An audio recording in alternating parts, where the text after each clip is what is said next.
How's it going, fam? Welcome back to Erica's EDC, and today we have a complete mishmash of content that's probably all going to be thrown into one video. I have a number of things I need to get on the channel, but these two knives just arrived yesterday, and I am inside for a quick break from doing some yard work stuff outside, so I wanted to show these to you guys. These are pretty crazy. Let's just take off their little clothes and check these out. So, these two knives came in yesterday. We have a Northern Knife Works Dart in 15V, and we have a Trails Edge Bird and Trout in Nitro V. I am so excited about these guys. There's a ton of stuff in the works that's coming in for the channel, and these are two of the ones that I was most excited about. So this is a 65 to 66 HRC 15V Dart, and the Nitro V over here is 62 HRC. But I just wanted to show these to you guys before they get used because the craftsmanship is unmatched on this one. And that is not a dig toward the Dart. This is actually a very different setup. But when I show you the details of this, you're gonna crap your pants. So let's look at the 15V Dart first, because this in itself has something pretty special going for it. Then we'll look at the Bird and Trout. But Levi and I are moving toward a production run of darts. So I thought it would be cool to throw one together that looks as close to what the production one will look like as possible. So this one has Blaze Orange grip tech. We had a little void right there in the material that he had to fill in. But the owner over at Grip Tech is awesome, and he's gonna replace this for us. But removable scales on the Dart, Blaze Orange grip tech, CPM 15V, front and thumb jimping, super thin and slicey. This is about 9-10 thou behind the edge, and this is kind of what the production ones are going to look like. I really like the idea of removable scales because for people that want to use it for game processing, I think that's just a smart idea, is being able to put a synthetic handle on here that you can remove and, clean out whatever. I think that's really neat. If you guys don't know, the Dart, it was very much inspired by a number of little scalpel blades that I had seen on Instagram. We've been making the Dart for a couple of years now, but I've said this before, it was inspired by knives like the Stonehawker Spike, the Gentry, spacing the name on it, but he makes something kind of like this. What else? Edge Knife Works, Mini Huntsman, I think. There's so many people that make these little kind of like EDC pocket scalpels.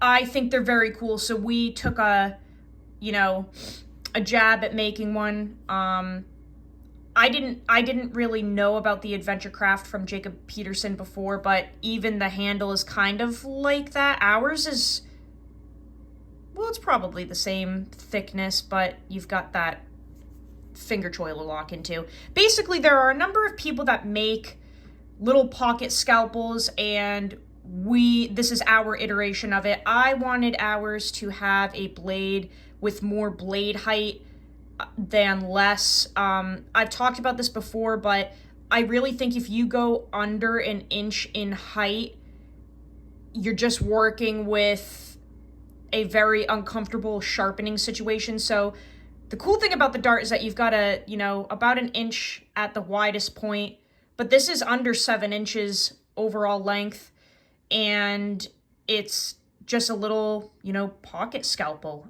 You can process game with it. I've done it on camera before. This is really great for like kind of a bird and trout knife, but also for small game like hare, squirrel, stuff like that. Just a really neat little EDC knife. And this is kind of what they would look like from a production setting, you know? Did that flamed hardware on this one.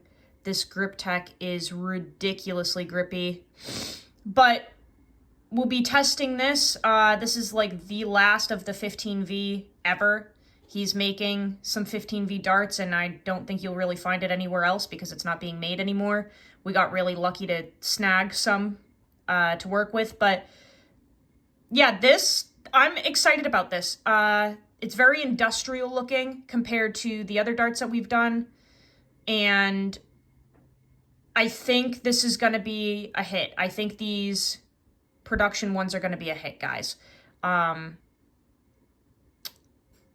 don't even really know what else to say about it. I'm just stoked. That's a blasted blade, by the way. So that came in. Let's look at probably the nicest fit and finish knife I've ever seen. And again, it's not like there's anything wrong with the fit and finish of this one, but they're removable scales. You know what I'm saying? Like, look, we got a little bit of, we can squeeze those together. They're removable. It's a different realm. Looking at this bird and trout from Dylan over at Trails Edge Knives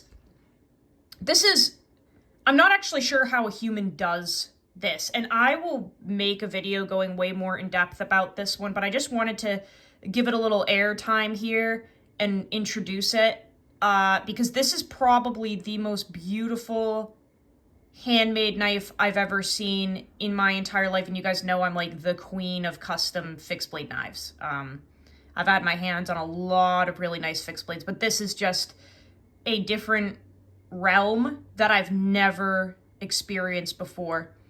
So Dylan is a young custom knife maker up in Canada. You can see the little leaf there. And he wanted to throw together a knife for me to test. He wants to get more of his work into the States, and this was kind of a trial run, I guess. I gave him freedom with the whole thing. I just said, you know, natty and orange is kind of like my color scheme to just show that it's a collaboration with someone, so he followed that. But other than that, I gave him freedom to do what he wanted, and this is just like crazy to me. So I believe he calls this finish on the blade his glacier finish, but we have a mirror polish on the spine and the tang. I mean, it's so, I can see myself in it. It is so reflective. My hands are filthy right now. I should have washed them. But look at that symmetry work. Look at that fit and finish. I just don't think I've ever seen anything to this level in my life. Plunge grind. I mean, he even like rounded out where your finger goes here and polished it all, even on the literal, like, I don't know what this is, ricasso, something like that, the heel there. Like, is that not the craziest thing you've ever seen? I just, look at that. I'm just shocked. This one obviously will be tested as well. We have a ton of stuff that has come in for testing, a ton more coming in for testing. But I just wanted to show this off because Dylan did such a phenomenal job on this. And like I said, he's going to start getting his work into the States more. And I wanted you guys to just see how incredible it is, so you can, you know, check out his page, place an order if you want. But absolutely stunning work from Dylan. I'll link both of these guys down below. You guys already know Levi. He's one of the best makers out there, really. But but I'm not sure how many of you know about Dylan over at Trails Edge because, like I said, he's in Canada, right? So I'll link these boys down below, but I just wanted to show you guys these knives before we get rolling into the video here. And please give them some love and support. But yeah, let's go do some outdoorsy stuff, guys. I will see you in a minute. All right, guys, we're gonna do a little bit of fat wood processing here and maybe see if we can get a couple little slivers of this. I think it's pine. No, that might be basswood, actually. We're gonna see if we can get some little pieces of kindling with the Bobcat. And before we get started, a lot of people have been asking about the hoodies that I'm wearing, so I wanted to go over it real quick. Today I'm wearing the, where's the label? There it is. 1620 basic work hoodie or something like that. I don't have any affiliation with any of the hoodie companies or anything, but you guys know I'm a huge hoodie fanatic. I like high quality hoodies that don't get torn up and crap out after 5 washes and stuff. So this is the one today, basic work hoodie. I think I got it on sale or somebody bought it for me when it was on sale, but yeah, it's really nice. I mean, like, it has a good length. I have it folded up because it's pretty long, so I actually fold it up and tuck it like that, but it goes down to like here if you have it unfolded, so it's nice if you're doing work in the cold weather and you need like your butt crack covered. There you go. But it's really nice. Button snaps, oversized hood that I actually don't like. Can't stand the oversized hoods for the construction helmet because I don't do construction. So other than that, it's awesome, really durable. As you can see, mine's pretty gross and like beat up and stuff. Could use a wash, but just an awesome, high quality, rugged hoodie. Let's do some Mr. Bibbs. Let's make some little kindling things here with the Bobcat, because I'm just trying to show what I use my knives for every day for the testing. We remembered the stump yet again. I'm not going to move this so that I always remember it. So I'm just going to make some shavings and stuff of fat wood because we're having a bonfire again tonight. And then, like I said, I'm going to try to get a couple slivers off of that. I think it's basswood. It feels too light to be pine. I picked up more pallets today. It was funny. I went grocery shopping really, really early this morning. And as I was driving on a back road there was a sign that said free pallets. And I was like, you're speaking my language. So I did the grocery shopping, got home, walked all the dogs, and then went back just for the hell of it with the truck to see if they were still there, and they were. So I grabbed them. One of them, hold on, let me see. One of them is in the fire right now, and then that really long one I got as well. That thing is heavy as crap. Putting that in the bed of the truck on my own wasn't fun. That's tall. That's like about as tall as me. So that wasn't the funnest thing ever, but worth it because it'll burn like a motherfucker. So just gonna make a whole bunch of shavings here because it is windy again today. Like, it's died down right now, but it's been windy as crap, and it is cold, cold, cold. So I always like getting this set up midday when it's warmest here. It's about, I think, 34 degrees where I am right now. So I always try to get this hooked up that way when, 4:35 rolls around, all I gotta do is bring the ferro rod out here and light her up.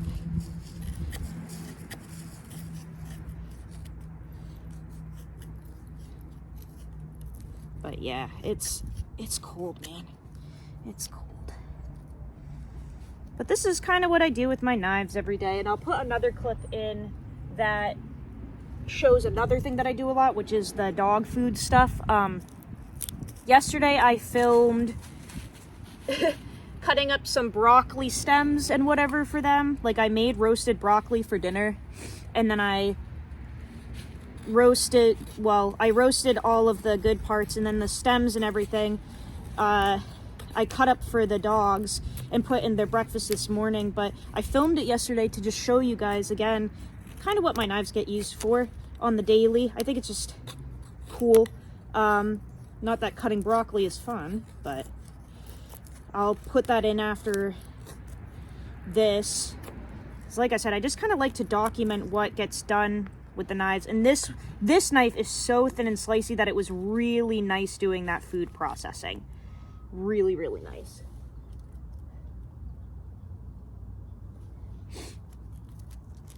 I am gonna pack my fat wood in your mom in the bonfire because, like I said, it is really windy and it's kind of a pain to start the fire lately.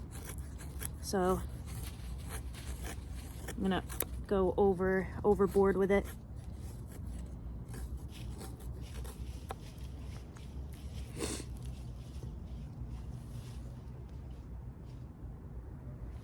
But how are you guys? Also, let me know what you thought of those knives at the beginning. I just think that they're so dang cool. I'm really excited to test those. Okay, I think that should be enough of the fat wood. Let's see if we can get some slivers of whatever the heck this is.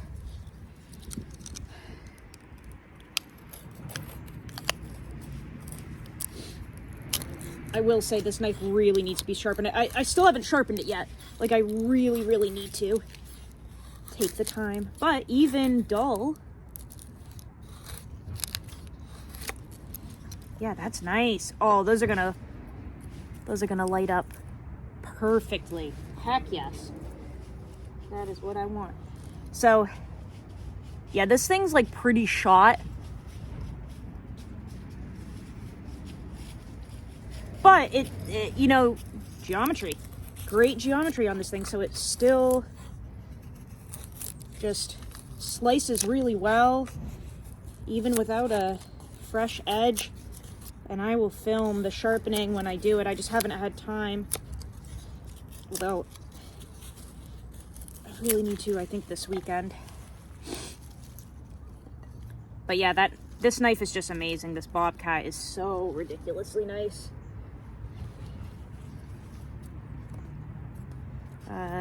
Let's see.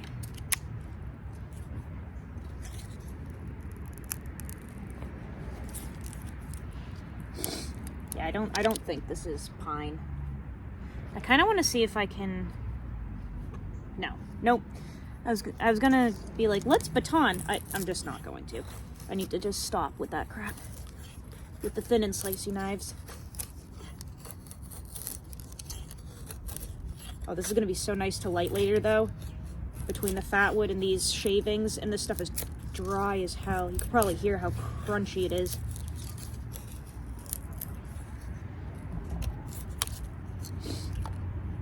I think that should be good. But this has become my EDC. What the heck, right? No cardboard boxes here. I've just been doing fires and fires and more dang fires. That should be enough fire starting material. But look at this thing. Isn't that gorgeous? That is a stunning knife. Got the wicked teeners on that ProCut.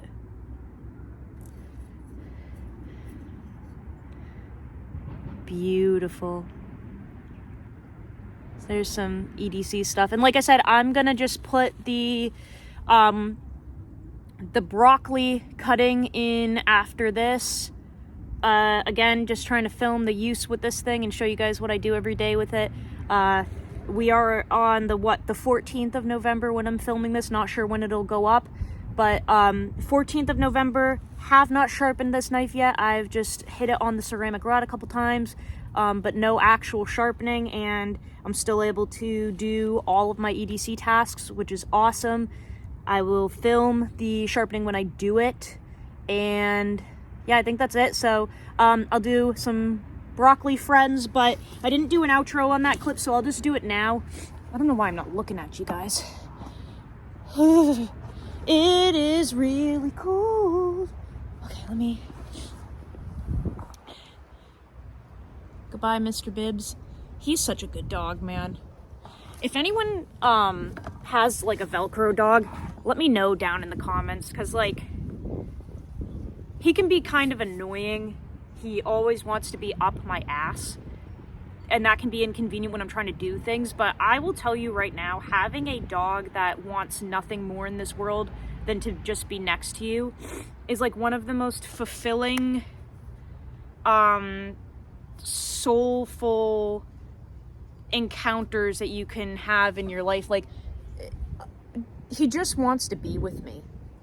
That's all he wants. It is like 34 degrees, windy, like freezing out right now. I can't feel my hands, like my hands are numb. And this dog is out here taking a nap with me because he just wants to be with me, like even in the cold. You can't beat that. You really can't. It makes me like emotional. I love my dogs so much. The other ones are babies. The other ones aren't out here because they would be whining and lifting their paws out here because it's so cold. Anyway, got sidetracked. Yeah, I will see you guys on the next video. Thank you for watching. Enjoy broccoli. Go use your shit. We'll take it back out. Go use your shit. Learn how to sharpen your knives. I'll see you guys on the next video. I love you so much, fam. Take care.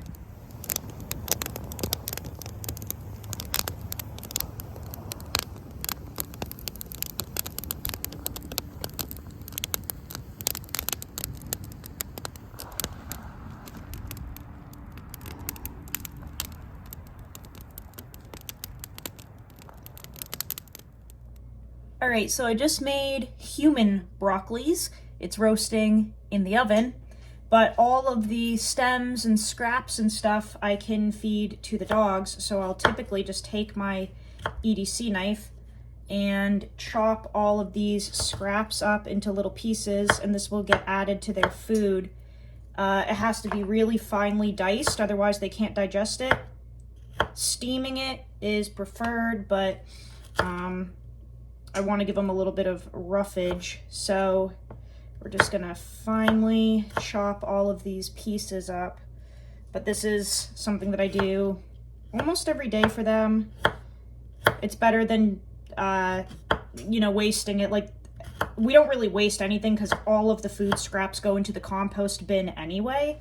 But if it can be fed to the dogs, I'd rather put it in their bellies than in the compost. So this is a great way to reduce waste, whether it goes in the compost or if it gets turned into dog food. But broccoli is great for dogs, especially in the cold weather that we're starting to get here in New Hampshire, where the natural roughage is all dying off, so they can't really eat grass and stuff anymore because it's all dead. So they start to, you know, their bodies want to eat a little bit of greens, and this really helps kind of satiate them. So it all just gets diced up, and it's a great test for my knives to see how slicey they are and how they do with, you know, repeatedly cutting on a cutting board. But this is what I do with my knives. I was literally just out filming, doing some feather sticks, some fat wood processing with this knife. Literally came in, not even 30 minutes later, processing dog food. So I just wanted to kind of show what my knives do on the daily, because they really kind of do everything. But I just was filming some testing with CPM 3V, some abuse testing. That was fun. It wasn't supposed to be that initially. It was just supposed to be some batoning and some fire prep, and then I got a little carried away. But there's some Bobcat ProCut use for the files. Not sure where this will go in a video.